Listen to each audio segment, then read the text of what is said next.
All right, everyone.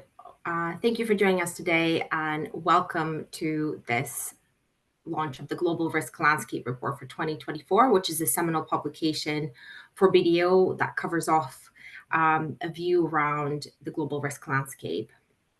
So this is a report that BDO has produced over the last this is our ninth year, and it's based on a survey of about 500 C-suite executives, which then looks at their approach to risk management and how they respond to emerging global events that threaten their business. So this has given us an opportunity to look over it over time to see how attitudes change. Some of the information that we're providing today actually gives you a view of how that's changed from even a year ago or 5 years ago. So hopefully there'll be some insights that you'll be able to pick up today from that global risk landscape perspective. And the theme today is anti-fragility, risk as a driver for success. And Jordan, next, please. So I'll do a short introduction in terms of what we're going to cover today and who you're going to be hearing from. So my name is Alisa Voznaya, and I head up risk transformation for BDO. And Jason Gottschalk is a partner within our digital practice, and he leads on cyber. And both of us were key contributors to the report, so a number of insights of unpacking some of the statistics that you will see come out of the report we have contributed to, and very happy to unpack them with you today if you have any questions on the things that you have seen. So what we'll talk about today is kind of 5 main elements around this. The first thing Jason and I wanted to touch on is to think about this concept of anti-fragility and sort of what does it bring out? What kind of thinking does it bring out, right? Is it a provocative concept? Is it something that's been done before? And actually, why does it really matter today? Why does it matter in 2024?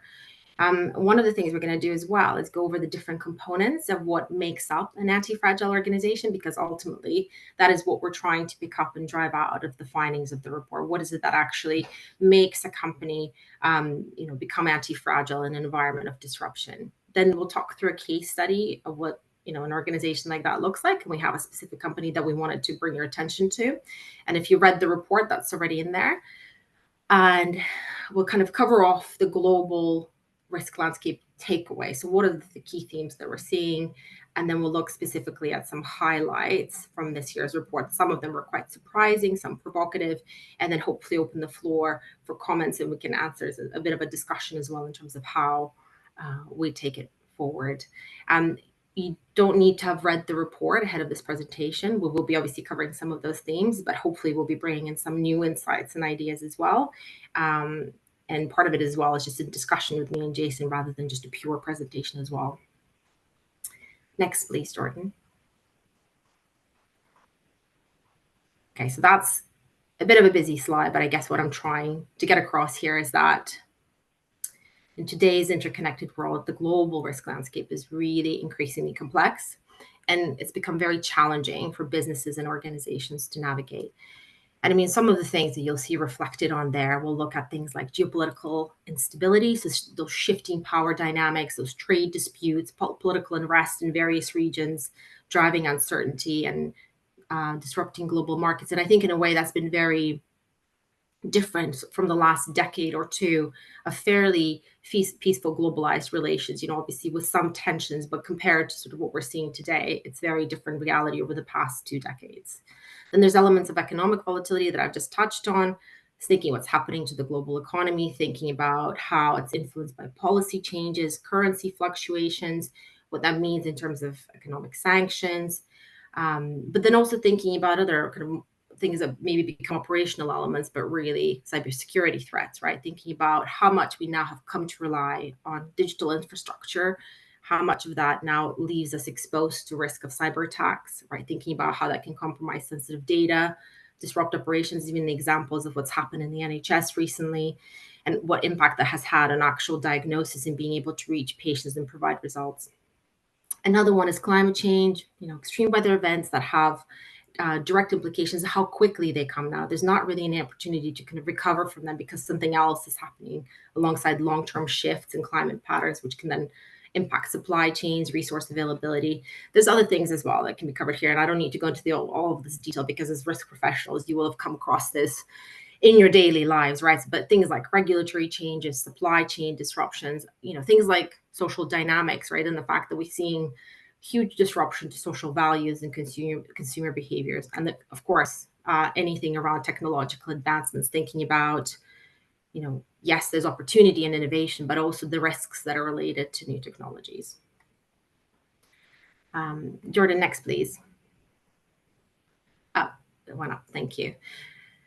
So it sounds like the world's a bit on fire, right? And I think maybe it's not meant to be for scaremongering, but I think it's just to look through the complexity that we're facing into today. And I think some people have described this current environment in which we're existing, not just as corporations and businesses, but also as individuals, as one of permacrisis. So an extended period of instability and insecurity. So when you constantly facing into a series of catastrophic events. And I suppose one of the things that became really, really stark for us when we were putting this report together is the fact that, this isn't lost on business leaders, right? They're the ones who are having to navigate that environment on a daily basis. And I think this is the highest number where we've seen people respond in such a way, saying 84%. So huge proportion saying that the global risk landscape is now more defined by crisis than at any time in recent memory. I think part of it is thinking the difficulty comes around, how do you understand and manage all of these different risks, right? How do you get this savvy strategic approach that thinks about the in-depth knowledge, combining with the proactive stance? And I think the expectations of businesses to be agile and flexible and constantly adapting to new challenges can be quite overwhelming for a number of them. And this is exactly what happens when I go out and talk to companies, because you almost think of where do you start? What do you prioritize with, right? And sometimes the operational takes over just because it's something that's tangible and something you can look after. Next, please, Jordan. And I guess what I'm trying to get to with this is, with the backdrop of everything that's happening, talking about permacrisis, the traditional approach to risk management, at least the way we're used to thinking about risk management, is no longer fit for purpose, right? Because we're meant to be doing more with less, faster, quicker, and more ethically, thinking about all the different stakeholders. And the problem that I see, as these expectations shift and business models need to flex, become more adaptable, is that traditional risk management hasn't risen to that occasion, unfortunately, because businesses continue, and this is obviously a very broad brushstroke, continue to be caught out by these shifts, right? So it could be ecological, societal, behavioral, digital. And when we kind of, when my team and I, when we talk to clients, when we talk to other colleagues, within the risk community, what is driving that? Why is it no longer working? And I certainly see this as part of the problem that originates from the fact that traditional enterprise risk management and risk strategies really focus on, your familiar things around transferring risk, avoiding risk, mitigating risk, or kind of just living with the consequences. But what it doesn't do, and this is really pivotal in this environment, is it doesn't provide sufficient insight into how quickly an organization can then recover, and then not just recover, right? So it's not resilience, but also adapt following a material risk event. That agility factor isn't traditionally baked into how risk looks at it. Next, please, Jordan. So as part of the discussions in getting this report together, right? So it's been in the making for quite a long time, and kind of coming up with the idea of antifragility. How do you thrive in a risk landscape that's defined by crisis, and the tools and the mechanisms that you have in place today aren't really working anymore, right? Or aren't working as effectively as you would expect, as you would hope. And I guess the answer that and I wouldn't say we stumbled upon it, right? This has been around for quite a long time, was this idea of anti-fragility. And maybe I'll kick it off a little bit, but I just really wanted to get Jason on the line to talk about this in a bit more detail. But essentially the definition of this, and this has come from the academic Nassim Nicholas Taleb, who's also come up with the concept of black swans, is that it's about systems that thrive in the time of disruption. But when I was roping Jason to come and help me and talk about this today, we had a really, really healthy discussion of what it means. And I thought, Jason, maybe you can give a bit of an insight of how that discussion went and how we kind of landed and where we are today in this conversation. I think every time we discuss it, it evolves really as a discussion point, and ultimately it boils down to the genesis of really what we're trying to get across here. If I stand back, when you first asked me about doing a presentation with you and obviously the accompanying report around anti-fragility, I was a bit, what exactly are you on about? I've never heard of this concept. So it's not exactly a nice position. Have I missed something? Was there new paper that was released, and actually there was an old paper that was released, but I guess by and large, if you stand back, risk management as a concept, as we discussed, it needs to evolve. And the concept of resilience and building that resilience is really about the concept ultimately of whether adverse events help build the ability to be more resilient. And I think if you look at that concept, and you pause for a second, you really think about that, and you apply it even to yourself outside of a work environment, I think we can all admit there have been times in our lives where events have created an ability for us to become more robust through those processes, almost have those battle scars. So you and I went backwards and forwards. We discussed around the academic merit behind this, and taking something that is quite academic, and then the logic of the maths behind it, and then applying it to a real world environment. And you and I have done the circuit around talking about risk and risk management processes and so on and so forth. So, it's very much a case of, how does one apply this, was the question that I posed to you. Yeah, and you're right. We have spent quite a bit of time because I think you've been quite diplomatic in describing how your first reaction was. I think hesitant would be another diplomatic way of putting it forward. But I suppose you really challenged my thinking around this, because I've been thinking, look, I've been in the trenches and getting this report out and working with the researchers on it and making sure that it all kind of came across. But as you said, is part of it is taking a step back and thinking about, well, what is it we're saying that's different or interesting or insightful in a different way. And I think for me, again, because a lot of people have come back to me, right? Because we launched the report last week. I've had a number of clients come in. I've had a number of journalists inquire about this. And part of the questions, and I think this is a really valid one, because one of the first ones I asked is, well, how is it different from resilience? Are we just using like a new hot word for resilience to just wrap it up in anti-fragility, right? I think it says that on the slide in terms of, well, look, resilience is something that happens when you experience a stressor or some kind of event, and then you just recover and go back to what it was like before. I think anti-fragility takes it a step further, and that's the idea that it gets better. And again, you and I were talking about this. Look, I live and breathe risk all day long. You absolutely do as well, kind of with your special lens through the cyber digital element of this, and they're very closely aligned in that sense. I think part of it for me was taking a step back and thinking, well, what is it? So risk management does work, right? So the point of this discussion, of this conversation, this launch today, isn't to say forget about risk management.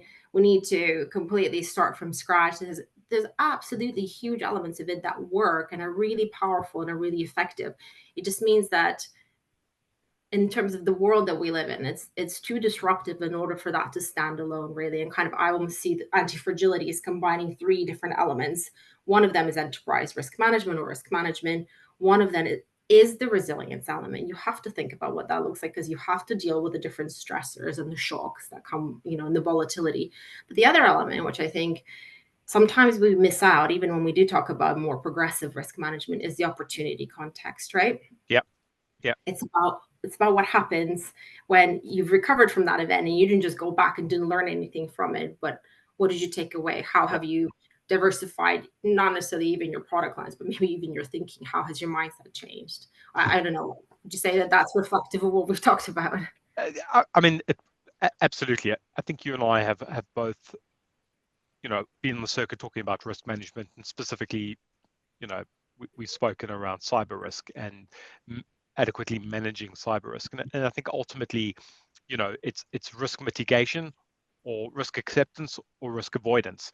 And, if you put on another hat for a second, and you look at internal audits and risk ratings and risks that materialize, the immediate reaction is, we've got this risk. It's bad. We're a good news story organization. And I think the takeaway around the anti-fragility is to accept that you can never, avoiding risk. Okay, we're not saying horses for courses here, so we're not saying you should never avoid risk, but I think ultimately a component of risk and that's measured that can create robustness within the organization is positive. And I think over risk management, for lack of a better term, can also be quite negative and can actually reduce the organization's ability to deal with the events that may arise. So I think we're not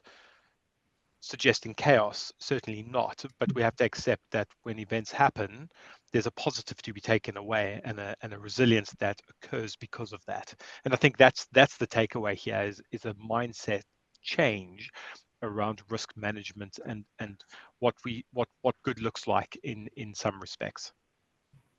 Great. Well, thanks, Jason. I think, again, when we talked about this, one of the things said to me at the time said, well, I just want to get my hands on it, right?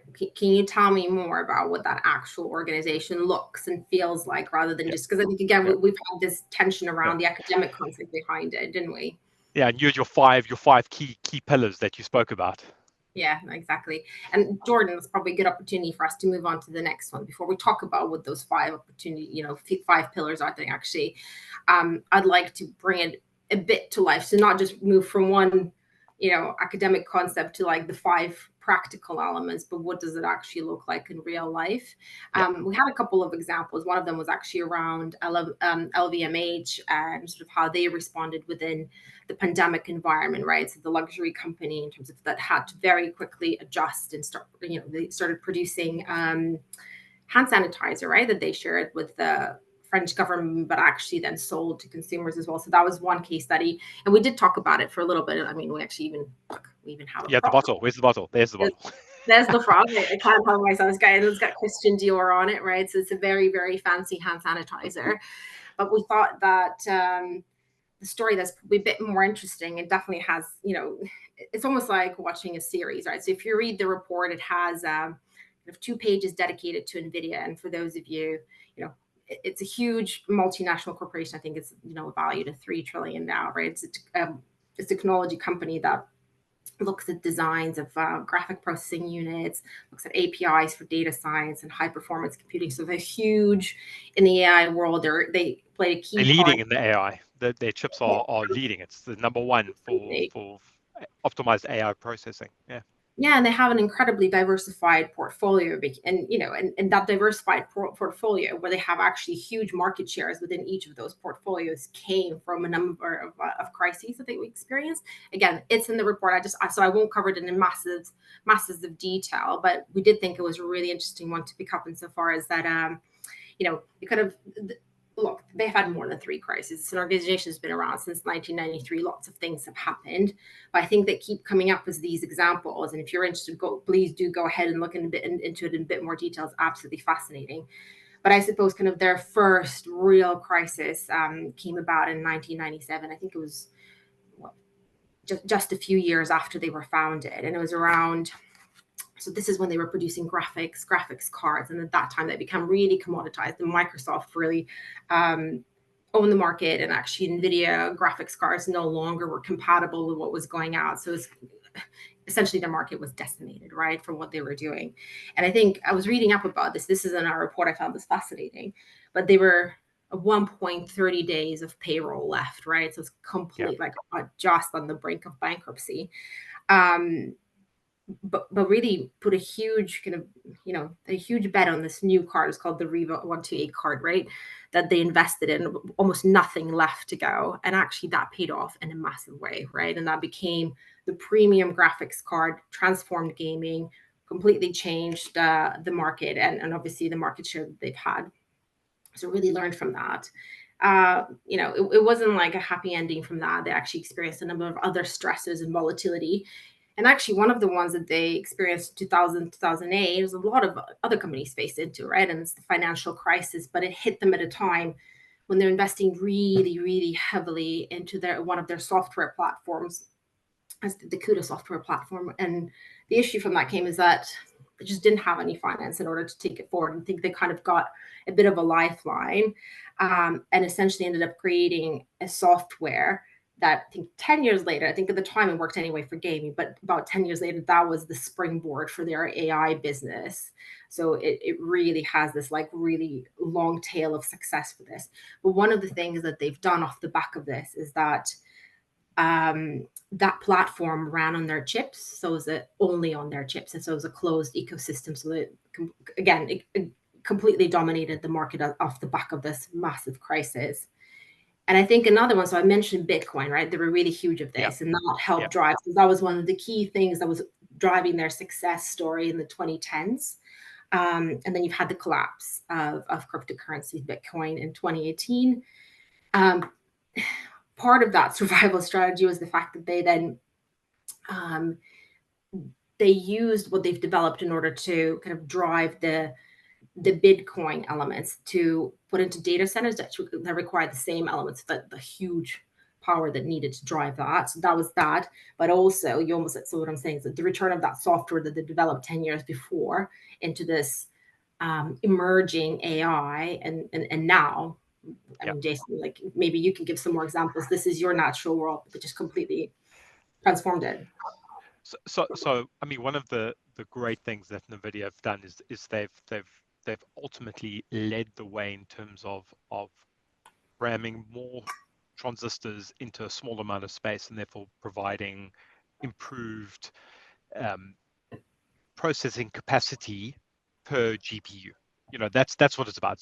It's about how fast can you process, how efficient are you, and a component of that is obviously heat generation, because of it's a byproduct of processing, and ultimately, can you do it in a more efficient way, at a lower cost point? And that's ultimately where Nvidia as an organization has really, they've been in the forefront in terms of reading that hype cycle in terms of where things are going, and really, I think ultimately they've learned over time through all the disruptions that they've had, that they've needed to use that as a yardstick of what good looks like, is to anticipate what's going to put them out of business ultimately. I think that's what it boils down to. But just staying with your Nvidia theme, uh, the CEO who Jensen Hung, I hope I got the pronunciation right, at least. He's got this thing about the people he hires, and about going, he wants to hire people that have come from difficult backgrounds, because he almost believes that adversity and suffering, not that he's wishing that people suffer, but ultimately that adversity or the negative experiences builds resilience. And he's number one thing is, in order to succeed in business, you need resilience. And therefore, in order to create resilience, you need to have gone through that pain. And I think ultimately, if you stand back, this he's living this anti-fragility, and almost, it's the quality of being able to be broken and damaged, and anti-fragility is about creating a culture of resilience and endurance out of that. So, it's the yin to the yang, from a fragility to anti-fragility kind of mindset, and I think that's quite powerful. And Nvidia, looking at the number of times they've had to change the how they do it, and to some extent what they do it, that they've managed to create a culture of where that muscle memory has created a resilience for them. And I think that's really, really powerful. Mm. No, I agree, Jason, because I think you're right. You weaved in the personal into the organizational elements here as well. But I think that's exactly how Jason Hoying has built this, and it's his ethos. And I think obviously what's really powerful as well, because we're talking about him. He's the owner founder, but actually a key element of what he has done well around this, as you said, is thinking about the composition of the people that he surrounds himself with and who run the company. But it's Yeah. also the element of decentralization, right? So the Yeah. reason a lot of the time these things worked really well, and this is sort of, I guess, there'll be a nice opportunity for us to talk about what are the elements of that anti-fragile organization. The reason it works so well for Nvidia time and time again is because that it has been a decentralized organization, right? So there's not all of this constant bottlenecking, passing messages to the top, right? It's thinking about how, and sometimes, good ideas come from different levels of seniority, or from people who, Yeah. will bring a completely different perspective. And I've seen that happen in a number of, sometimes not even in corporations. Another example that I was thinking about that's slightly different insofar as this is concerned, but it's again that different type of thinking, decentralization, looking for innovation, experimentation, is the Chilean miners who were saved a few years ago from being stuck in the mine. So a lot of that whole team was brought in that weren't experts in terms of that kind of extraction. And what was fascinating is being able to try different elements that would have never passed on normally, right? Because they're just, I mean, it was, if you're thinking about kind of a disruptive scenario, that's truly life and death, and kind of applying that and not using the same kind of approach really helped actually save people's lives. But I really enjoyed reading that about Nvidia because it's like an actual corporate look of how that can be achieved, and Yeah, a real template and blueprint for it. yeah, absolutely, absolutely. Yeah. So I guess that actually gives us a good opportunity, Jordan, to go to the next slide and talk about Your um, 5 favorite key things. my favorite favorite uh, and they're positioned a little bit differently maybe in the report, but again, this comes from again experience, seeing how corporations react to this. What are the things that really work, right? So ultimately in my line of work, it is, look, I learn all the time. There's some clients, so some people on the call who are clients of mine who will have seen kind of the iterative things that we've picked up and learned from in order to apply them in a different way. But I suppose for me, there are 5 key elements that the Nvidia story really fulfills, but really what I would see an anti-fragile organization embracing. I'll just list them off and talk about them in a little bit as well. One of them is really thinking about embracing variability, decentralizing decision making, that culture element of continuous learning, and actually that probably should be number one. It's building in flexibility and agility into your business, into its processes, and it's thinking about the continuous element of stress testing. Yeah. So, I mean, yeah, and again, we've talked about this again, so I will bring in Jason for some of these examples here. But yeah, I don't know, Jason, if you want to I say mean, anything. very quickly, the variability component. If I put on a cyber lens to this, when organizations suffer a breach, um, there's a real there can be a real positive spin that comes out of it. Okay, it's not nice to suffer a cyber incident, under any circumstances, but by and large, the organization reacts in a way that enables them to fix the issue, but also to remove a lot of legacy. So very often you find, well, we can't upgrade this, we can't do this, we can't rebuild this because we can't have the downtime. There isn't budget.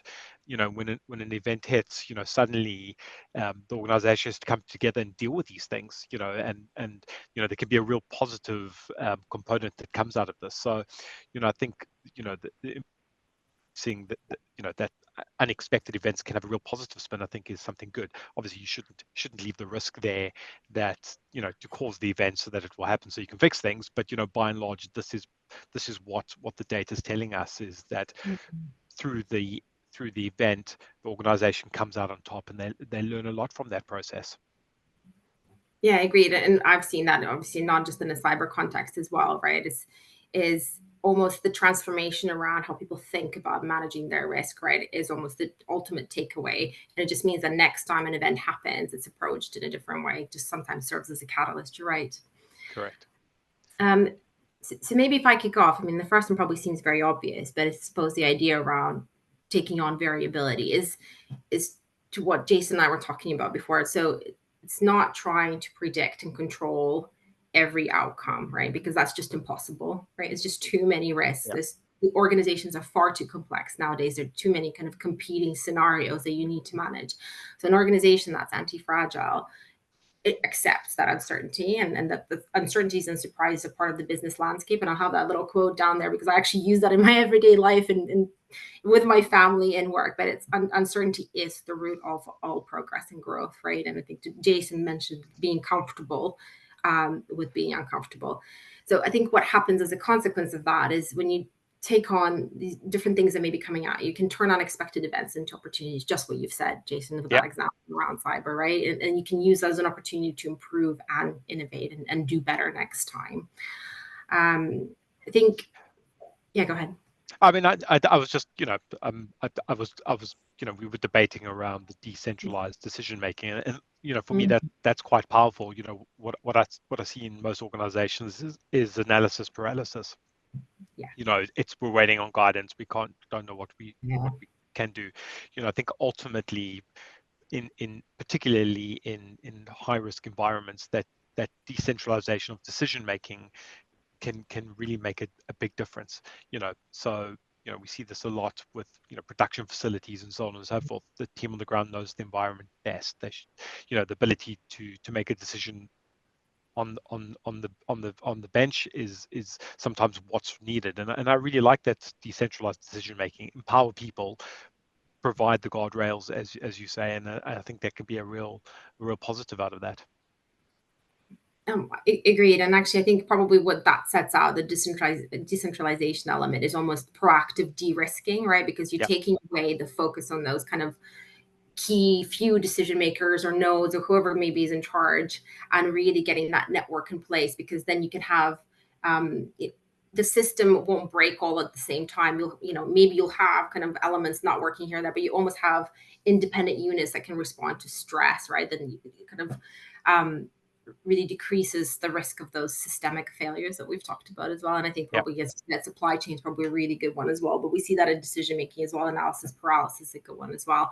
I really like your link to risk appetite there, and I think this is something that again we'll pull up as an insight. But this is one of the things where if you get risk appetite, working for your organization, it's a huge enabler, right? It's really empowering, because not only do you kind of empower the operational elements, how things link up, the key element, you're really empowering your people, because you're showing them that you trust them to make good decisions.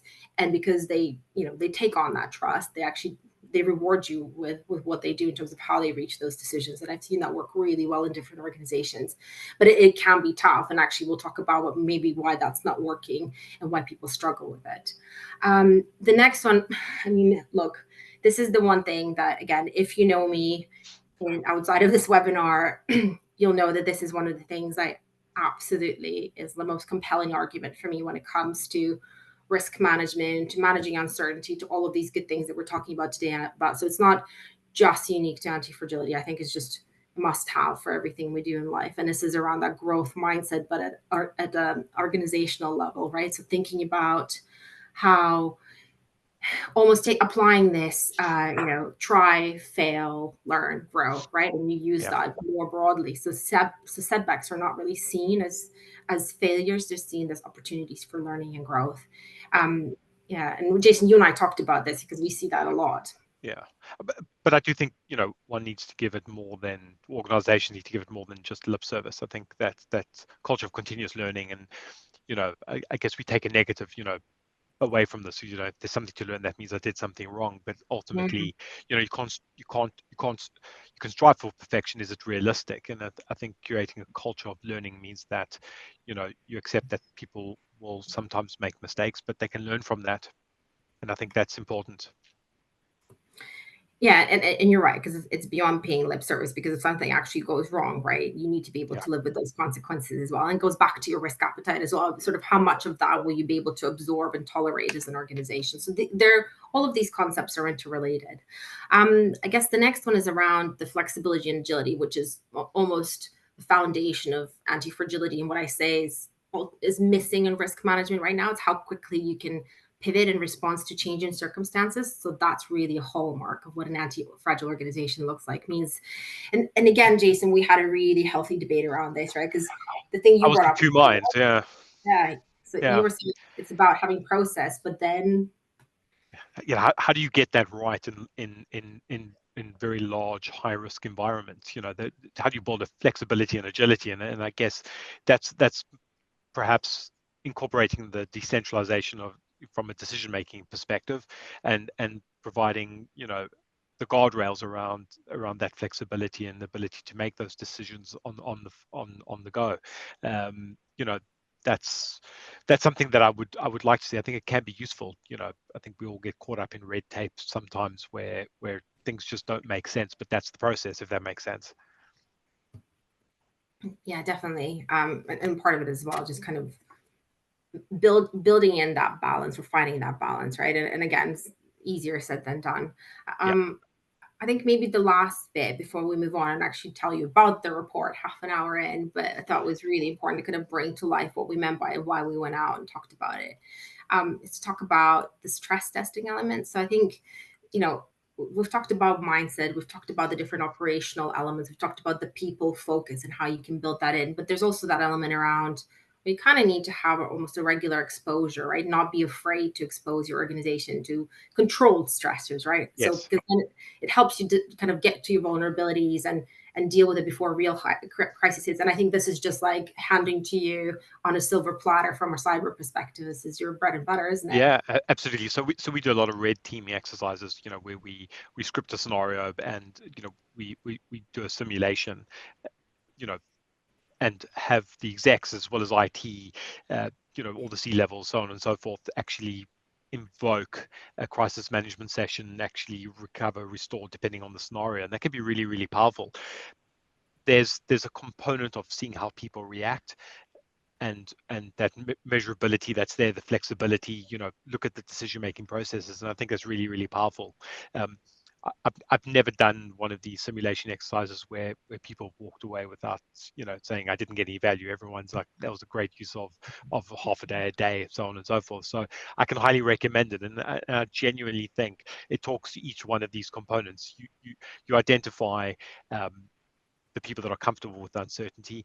You get to look at where decisions are centralized and should be decentralized, and at the end of the day, you end with lessons learned. So I think it kind of ticks most of those boxes. Obviously the flexibility and agility is something that comes out through the process, but you're all stress testing the environment.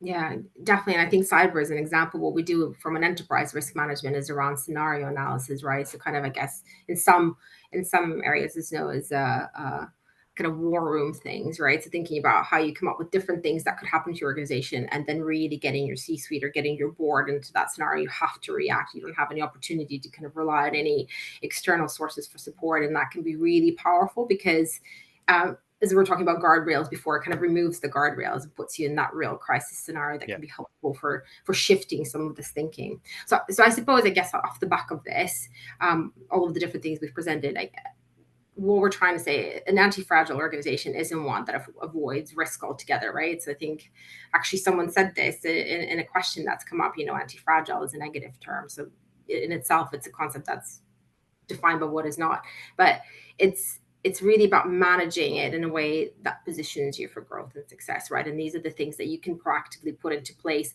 including the things that you already have as part of the toolbox in place, right? So again, you don't have to come up Yeah. with brand new things that's going to cost you a ton of money. They're just some simple takeaways. Some are a bit harder to implement than others, but it's an important conversation to have. So Jordan, do you mind moving us on to the next slide? So I don't want to spend masses of time here, and actually, because I do want to hear from you in terms of any kind of questions. But I suppose in terms of what we got out of the report, I saw the findings back in March, and I really found them interesting, and I've been taking them to boards and management teams since then, who actually found them interesting as well. But I suppose the key takeaways for me, you'll be able to read the report. You can see it on here. The big things were around how many people see the world being disruptive and much more disruptive than it's ever been. The fact that we have now over 50%, 60% of C-suite leaders saying that risk velocity is increasing, right? So risks are coming at them. They're coming to materialize a lot quicker than before. One of the things we'll touch on as well is around there are fewer organizations. Actually, there's been a massive drop in how many organizations would describe themselves as risk welcoming. So I think there was a 53% year on year. And part of it, and we explore that in more detail in the report, is around this corporate trauma of the last 5 years really being survival years, really thinking about what's happened with Brexit, really thinking about what's happened with the pandemic, all the different kind of global tensions and disruptions, what's happened with our economy. So it's almost like everyone's just, to go back to that idea of anti-fragility and resilience, everyone's just trying to go back to business as usual, not taking the opportunity to move it on, because it's been painful, right? And some of you on the call will have experienced that within your organizations as well. So I don't want to take away from how difficult it's been, but that's sort of where that view is coming from. Jason and I will talk a bit more in a minute about AI, so I won't say too much about it now. But one of the things that was absolutely fascinating, and actually in terms of what's being picked up by different publications, is the risk that business leaders now say that they're most unprepared for, because this kind of bowled me over, and it's the fact that regulatory risks have now risen to number one. This is really surprising because over the last few years, and Jason, you won't be surprised by this, but cyber has been number one. We've had kind of ESG or climate risk up there, and global tensions, right? So kind of those big macro things. Regulatory obviously is also macro, but it's I think it had a huge rise. I think it went at least 8 spaces, if not more, from last year. Trying to unpack as to why that is. I think part of it to do with the fact that there's huge policy changes on the horizon in terms of how many elections, 64 happening or already happened this year. The fact that we had snap elections in the UK, snap elections in France. Some of these things are happening very quickly. Again, Jason, maybe you can give a view in terms of one of the things we think the reason for this is so all the different things around climate or kind of technological elements or cyber AI. So some people are saying actually that is the risk, but it's, they moved on kind of from the operational elements of thinking about, but just really trying to marry up the different regulatory regimes around them and how they operate within each other, and really struggling to kind of get them to align with each other. I'm not sure, Jason, if you've seen anything on your side on that as well. But I actually just lost audio, so we had a fragility moment and now an anti-fragility recovery. Yeah, not to worry, we can cover that off in the cyber element. All I was saying is that the regulatory risk element could be also from the fact that there are now a number of international regulations that sometimes are competing with each other or contradicting each other, and I think that's why that risk has risen up. Gotcha. Like even just taking the AI environment and what's happening in, let's say, in the UK, and what's being driven in the EU from the legislation regulation coming through. The one stat that's interesting here is the cyber risk fatigue, embracing uncertainty. So I think 44% of respondents noted suffering from fatigue around cyber, and it doesn't surprise me because it's usually around fear, uncertainty, and doubt. In terms of why you need to be cyber resilient, and I think people are tired of that conversation. It's obvious now. I think ultimately the messaging needs to change to get that right. So we can explore that a bit further in the slides. Yeah. So I think actually, why don't we move that on, because you guys will have seen this anyway, and I'd much rather unpack the next few slides. Thanks, Jordan. Right. So I think this is one of the things that came out outside of some of the surprises around the stats, is that I think about 49% of business leaders then describe themselves as, or their organizations as, anti-fragile. But then that didn't really match up with some of the other answers that they provided. I think, Jordan, the next slide gives us a bit more detail around this. So I have the stats, but I think the stats is that about only 7% of the people we surveyed described themselves as risk welcoming. So that's a huge drop from the year before. And 26, they said that they have this kind of component of decentralized decision making. And I suppose, again, when I was looking at the results and trying to unpack what that meant, is having that idea of that it's not an integrated view, right? So you don't have your risk, you don't have your resilience and opportunity married up. They're not working together. You don't have some of those conversations around strategy being pulled through operations. So there's a saying, I used to work in anti-corruption research, and the big thing there is around perception is reality, because you can't measure corruption directly. So you just assume that if there's a perception of that the levels are this high, that's probably what is happening in real life. But I think in this case, actually, perception isn't reality, right? It's almost kind of self-assessing optimistically, but if you actually unpick and look at some of the details behind it, it's not really in place. And I don't know, Jason, did you find that surprising when we looked at this? I mean, yes and no. I think ultimately, we organizations sometimes have a culture of good news stories, of good storytelling, so to speak, and not necessarily building, the adequate risk tolerances and being accepting that there are risks that then, and being comfortable with a certain element of risk and measurability around that. So it doesn't quite surprise me. Yeah, exactly. Jordan, maybe next one. So this is probably the slide that I can relate to the most, and I think it talks about a pullback in risk appetite, and again goes back to that idea of corporate trauma. But you've had a pretty serious reduction in terms of how many organizations look at themselves as risk welcoming. So halved from the year before, and really kind of looking at, I mean, there weren't that many organizations in the first place saying they were being proactive dealing with risk in 2023, but even fewer in 2024. Jordan, just the next one, please.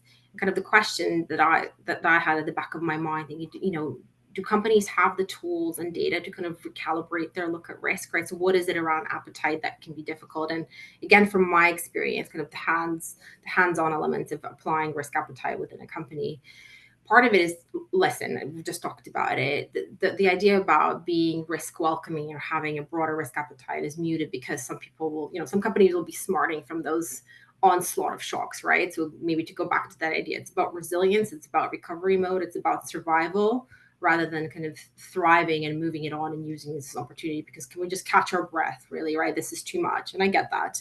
But one of the other elements, and I think this sometimes stems from a misunderstanding or a really terrible experience of applying risk appetite, because again, that is something that can feel very conceptual and academic, and how it can really be used to identify opportunities. So when I typically come into organizations, people just say, well, we have a statement of this, we're risk averse, right? I mean, like, what does that actually do for you? How does that help you? Do you have the data to kind of back this? Are you looking into this in a proper way?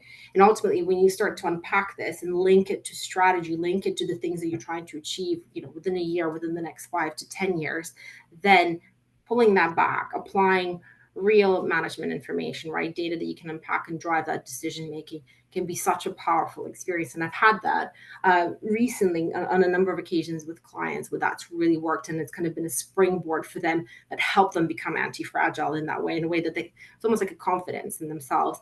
I think sort of the takeaway here is when you pull back on appetite and risk appetite, it's also pull back on opportunity appetite. And I think that's what we witnessed as well.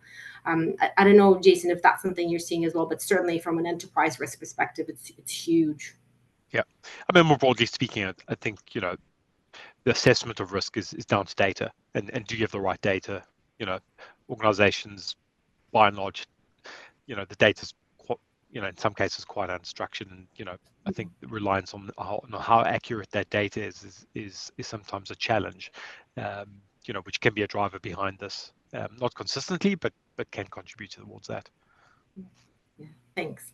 Jordan, next, and this is going to be Jason's playground in a second, but I think the point here is around the decline in AI optimism and a huge drop in terms of how many business leaders see AI technology evolution as an opportunity. If you can take us to the next slide, I think I'll probably give this over to Jason about why it's looking a bit more dire than we're expecting. Yeah, Jordan, just next slide, please. So the stats don't surprise me. I think you've had a lot of hype around AI. It's here to stay. We're still getting to grips with it. I think by and large, your first generation, just to put that, first move advantage hasn't perhaps delivered on the results that business was expecting. But having said that, the pace of evolution is dramatic, and I think by and large, those organizations that don't embrace it and look for opportunities to utilize AI to their benefit, I don't think it's a wise move. I think ultimately, I don't think AI is the answer for everything. We've still got challenges around, the ethical use of AI, what that means. Microsoft have taken an approach of Copilot, so their AI for Office is Copilot, very much around supporting the user. So they were quite clear, it's not Pilot, it's Copilot. And I think, from that context, enabling the workforce around those tools can be quite powerful. I think over time it might drop further, but then I think you're going to start to see it increase. I think by and large the native introduction of AI into all ERP systems is something that's going to happen. And I think by and large, your SaaS platform providers will be able to take advantage because they're in control to implement it. I think where you've got quite legacy environments, it's difficult to implement the AI. Your data, your large language models that support AI require clean and structured data, and I think ultimately that's still a challenge for organizations. So, the ability to quickly implement it and get results is not a reality, so to speak. But I expect it to drop a bit, but then I expect it to increase in terms of adoption and optimism around that. Yeah, so you're saying this is something that's going to evolve, I guess, over even the next year, right? Because the pace is crazy. Correct. Correct. Um, oh, thanks, Jason. And I think, Jordan, we have one last insight that we want to share, so if we can take us on to the next one. I think the key here, and again, I'll hand over to Jason to kind of walk through the next one, but it's around um, a lot of companies come back and said, well, we're really suffering from some of this cyber risk fatigue. That you'll see there's quite a few differences across regions, right? Where Yeah. it's probably more prevalent in Africa, Middle East, and APAC versus Americas and Europe. And I don't know if Jason, you can bring some insight to that as well. But if Jordan, if we flash up the next slide, and I'll hand over to Jason because ultimately you're the expert here.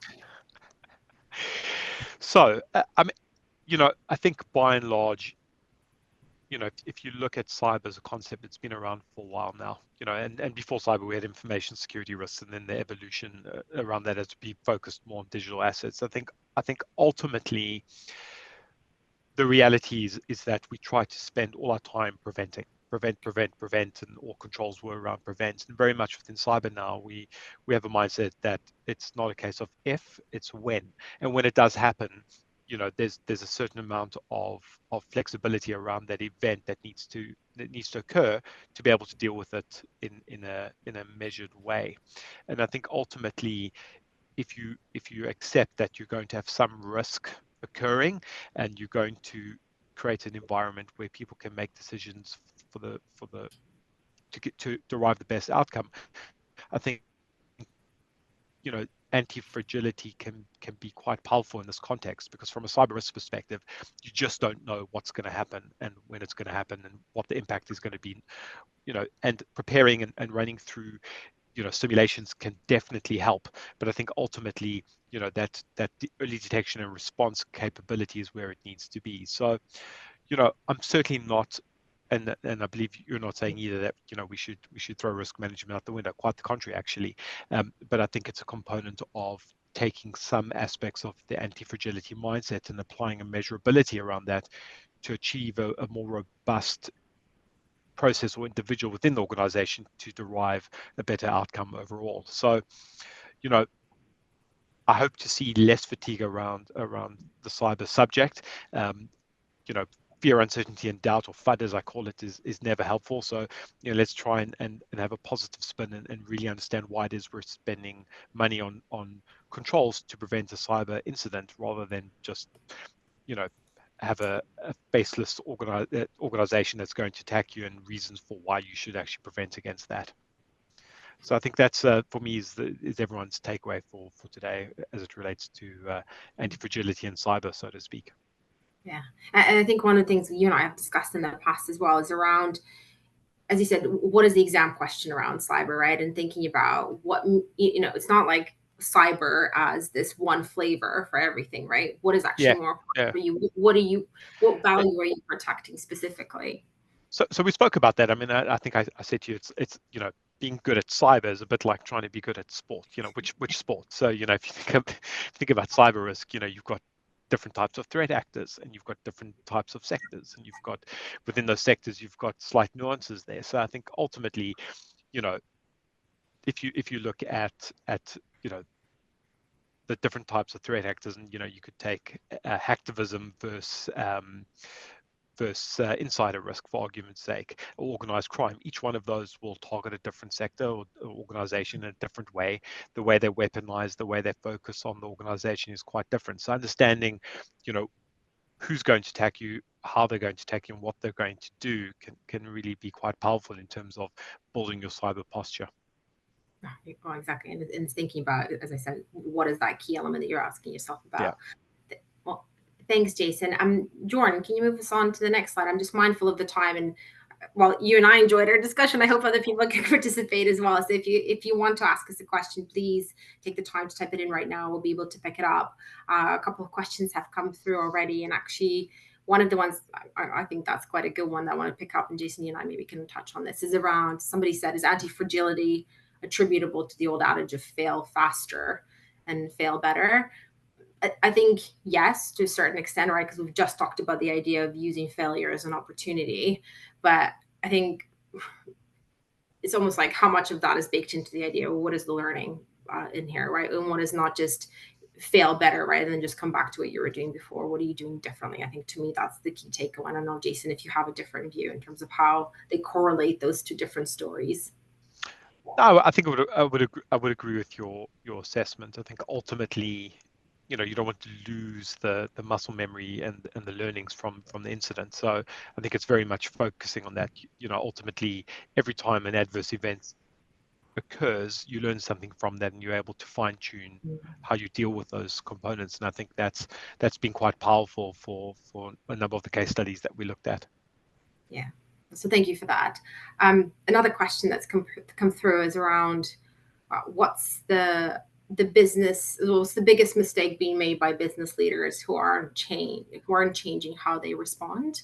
I guess changing how they respond to the disrupted environment. I suppose for me, if we're sticking to this whole different adages examples, right? For me, it's how does it go? It's insanity is doing the same thing, doing over and over again, but expecting different Different results. outcome. Yeah, Different outcomes. And I think certainly from what I've seen, the biggest thing that doesn't work is around organizational culture. So again, that's how I see it. And it's about, we've talked about, it's not creating a culture of continuous learning, setback as opportunity, all these different things. But like an example of this would be, it means that only good news, right? So what you're talking about, it's a culture of good storytelling. Only good news makes its way up to corporate leadership. And that means significant risk and sometimes even opportunity blind spots are left behind. Nobody's looking at them. And again, I've seen this happen, right? When a risk becomes a reality or an opportunity is seen as lost, there's always someone in that organization who was aware of it, but they didn't have either the confidence or the initiative or independence to raise that issue. So for me,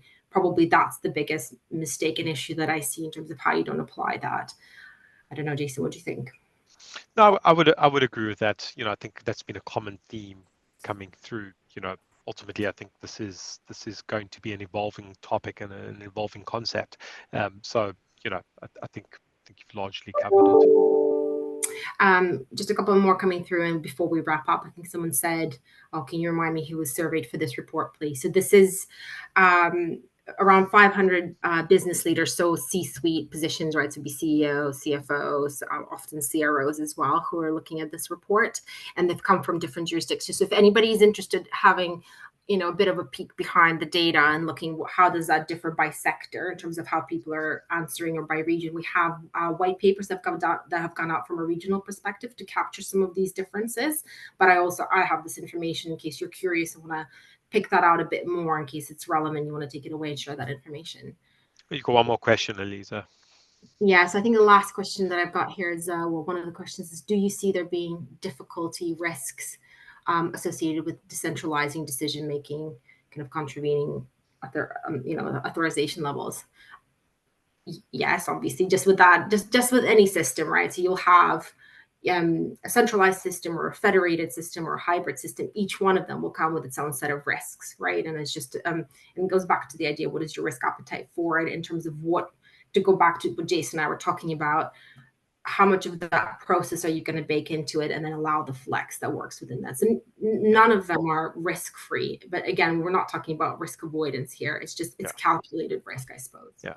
And it's about those guardrails. So, ultimately, if you set the boundaries but give flex for the person to make the call, I think that can be quite powerful. I think, we're not trying to over-engineer, but not under-engineer. It's that reasonability factor.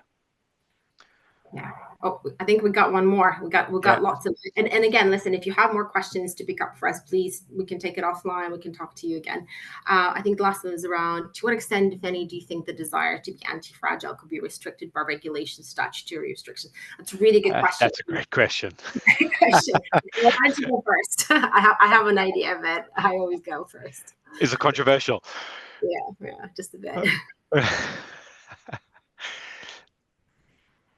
I mean, personally, from my side, look, we're obviously giving a blanket response in terms of how this is agnostic of sector industry, but obviously we understand there'll be people representing different sectors here, and obviously generally, financial services, utilities, energy, all of this is regulated. So there is obviously different elements of how much movement you can make around this. But even, we've had a conversation with financial services colleagues who actually said, you're talking about this has been baked into the regulation, right? We're talking about resilience as a huge element of the regulation for financial services. We're meant to see this. So actually, there are different ways of addressing this as well.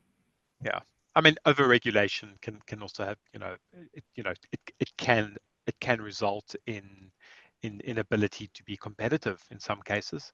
So it's that balancing act. But it's certainly yeah, can happen. Absolutely, it's a great question. And I think that's actually that's a good thought paper, Elisa, for after this. Yeah, exactly. Our next webinar may be on this topic. Thank you, Simon. I was going to say, Jordan, just flash us to the last slide because I know some people have to dial off and go off to their next meetings. But I was going to say, thank you so much for joining us today and kind of listening to our discussion, but also really participating, giving us these prompts. I really do value them.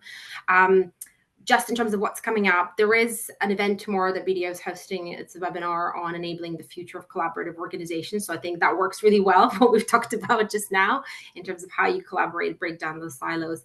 But off the back of this, I will be hosting, with hopefully some guest speakers in September and October, global risk landscape roundtable events. They will be in-person events.